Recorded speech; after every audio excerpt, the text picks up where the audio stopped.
Amid the drone of a plane leaving Denver on Veterans Day 2025, a sharp-tongued woman mocks an old veteran, his war scars plain to see, accusing him of flaunting his past. But as his quiet courage comes to light, she faces a truth that breaks her heart. A story of redemption, forgiveness, and the power hidden in silence. Welcome to Thankful Tales. Together we make their courage live beyond memory. Denver International Airport hums with life on November 11th, 2025.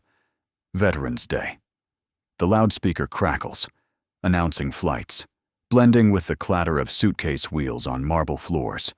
The scent of roasted coffee from Starbucks drifts through the air. Late afternoon light, soft and golden, spills through massive glass windows, catching the tiny American flags pinned to travelers' jackets. Eleanor Thompson, Ellie, 55, sits in the first-class lounge, once a marketing exec, now a freelance consultant. She taps her Cartier watch impatiently. Her flight to Philly's delayed 20 minutes. Her gray suit fits like a glove, Louboutin heels gleaming, but her eyes betray a restless edge. Like time's an enemy she can't outrun.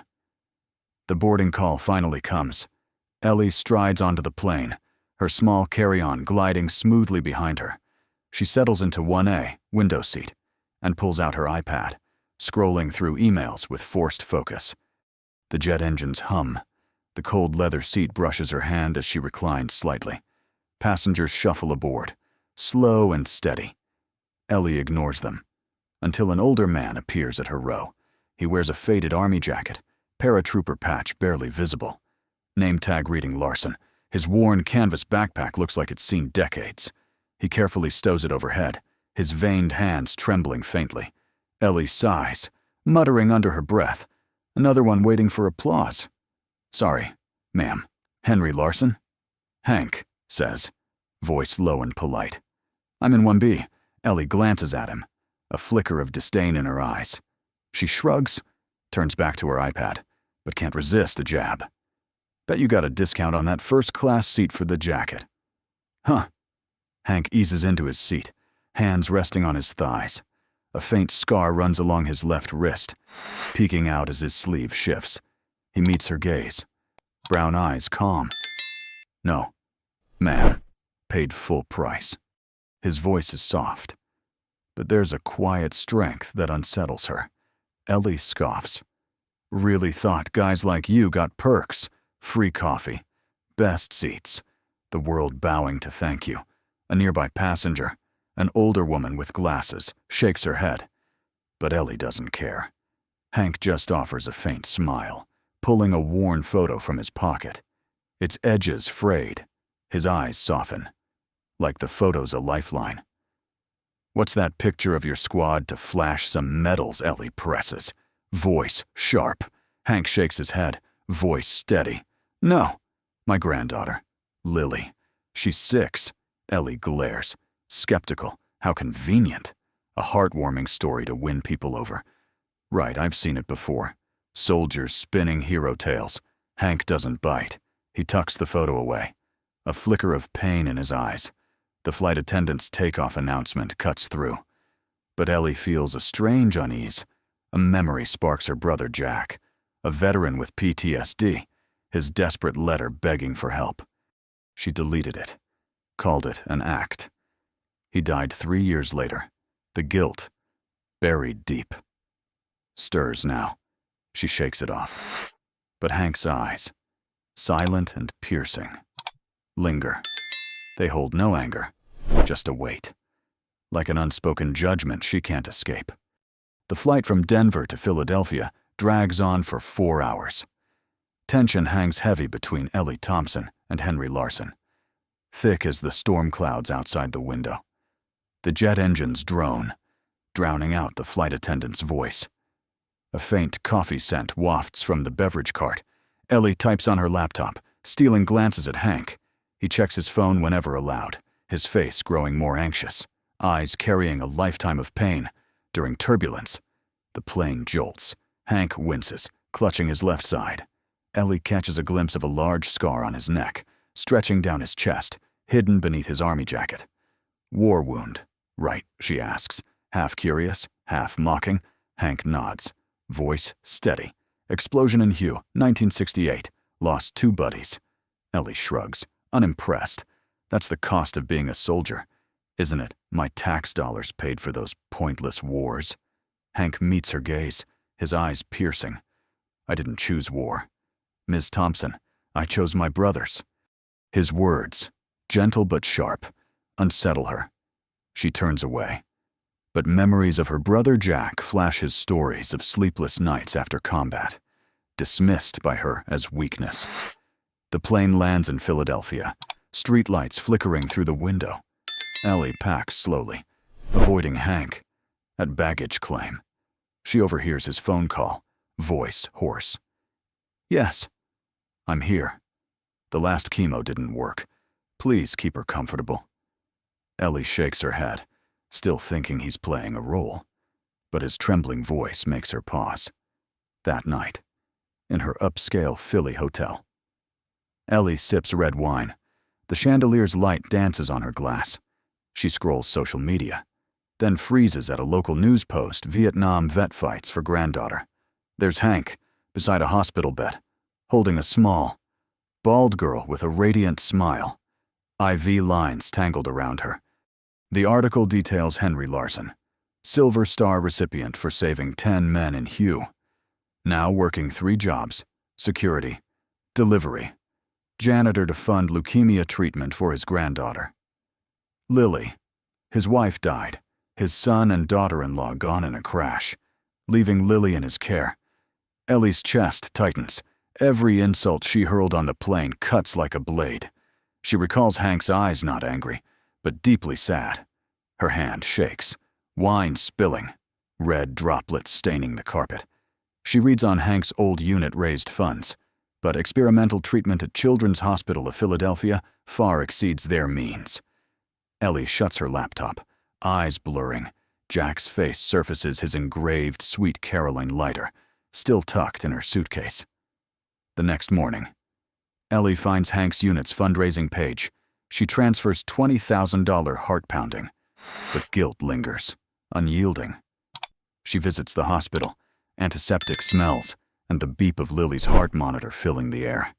Slipping a copy of The Little Mermaid by Lily's bed, Ellie sees her smile in her sleep. She's not ready to face Hank, but a plan forms she'll do more. Not just to atone, but to ease the ache of losing Jack. November 25th, 2025. The hall at Children's Hospital of Philadelphia glows with warm yellow lights. The scent of chrysanthemums and toasted bread from the buffet floats through the air. Ellie Thompson, in a simple navy dress, stands by the soundboard, sweat beading on her forehead. She's pulled every connection to make this Veterans Day event happen. Yesterday, the main sponsor, a local company, backed out. Citing budget cuts, Ellie scrambled, calling a group of volunteer veterans, begging them to bring homemade food. It's for Lily and Hank, she pleaded, voice urgent. Now. Seeing the packed hall, she exhales, but her heart still races. The shuffle of shoes on wood mingles with the crowd's murmurs. Sergeant Clara Nguyen, a young Marine in crisp blues, steps onto the stage. I honor Mr. Henry Larson, she says, voice steady. In 1968, he saved 10 men in Hue, bullets flying. My grandfather, a Vietnamese soldier, spoke of him like a legend. The big screen shows young Hank in uniform, then him cradling Lily, her smile bright despite thinning hair from chemo. Clara's voice cracks. Now Hank fights for Lily, against leukemia. The crowd claps, some wiping tears. Hank sits up front, his faded army jacket worn thin, hand clutching Lily's. She's in a sparkling gold princess dress, wearing an honorary medal Clara pinned on for her grandpa. Ellie, in the corner, feels her chest tighten. She's secretly decked out Lily's hospital room with Little Mermaid art and twinkling lights. A pharma company pledged treatment funds, but shame from that flight still stops her from facing Hank. Suddenly, Clara calls out, Ms. Ellie Thompson, please come up. Ellie freezes, legs rooted. Clara smiles. Lily says you're her fairy. We know you made this event happen. The crowd applauds. Lights pinning Ellie. She steps forward, voice shaky. Mr. Larson, I was the woman on the plane. I was wrong, insulting you. I'm sorry. Hank stands, eyes kind. Ms. Thompson, I saw you at the hospital, leaving that book for Lily. Your actions said enough. Lily darts over, hugging Ellie, her voice clear. Fairy, you made my room a castle. Can you make a unicorn? The crowd chuckles, and Ellie laughs, eyes stinging. She kneels. You're the real unicorn. Lily, Hank speaks, voice low. And Hugh, I learned silence is strength. I lost brothers, but they taught me to live for others. Ellie chokes up, thinking of Jack, her brother, who sang Sweet Caroline to comfort her. His lighter, etched with the song's name, sits in her bag. The event ends with news the fundraiser hit $160,000, enough for Lily's treatment and a few other kids. Outside, local veterans lay chrysanthemums. An elderly woman tells a reporter, Hank's our hero. From Hugh to now.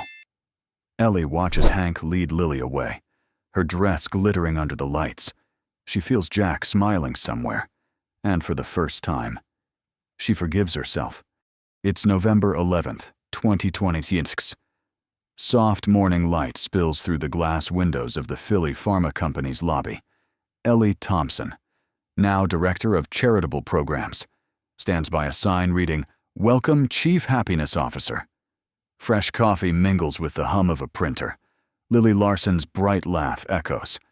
The 7-year-old, pigtails bouncing, wears a warrior princess t-shirt.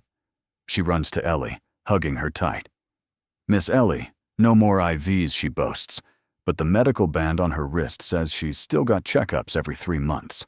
Her leukemia's in remission after experimental treatment. Yet her journey rolls on. Henry Larson, Hank, walks in. Blue shirt crisp, a relieved smile on his face. He's quit security work. Now advising veteran families facing medical crises, drawing on Hugh and Lily's battles. Ellie's changed too. She ditched consulting, using her deal-making skills to fund kids with serious illnesses. The Jack Thompson Fund, named for her brother, has helped 12 kids, 4 in remission. Still, with tight budgets, hundreds wait. Lily, ready to be Chief Happiness Officer, Ellie asks, handing her a tiny nameplate. Lily nods, eyes sparkling. I want all my friends to smile, like you make me smile. She waves a drawing of a castle, declaring, This year's gala needs mermaids and flying unicorns. Ellie laughs, Lily's innocence melting her stress. Hank looks at Ellie, voice low. Ms. Thompson, if you hadn't spoken on that stage, if I hadn't stayed quiet on that plane, we wouldn't be here. Everything has a reason. Ellie nods, her hand brushing the Sweet Caroline lighter in her pocket, Jack's keepsake. Now, her guiding flame. Outside, local veterans lay chrysanthemums, a handwritten card reading, Hank and Lily. Thank you for reminding us of courage. An old vet in a cap tells kids, Hank saved me and Hugh. Now he saves hope. Ellie watches, eyes stinging. She thinks of Jack, singing Sweet Caroline to lull her to sleep. She vows to keep going. For Lily. For those forgotten, like Jack. Lily tugs Ellie's hand, pointing at her drawing. Miss Ellie, the castle's gotta be bigger. For all my friends, Ellie grins. Princess, we can do anything if we try. You taught me that. Hank nods, eyes warm, from that dark moment on the plane.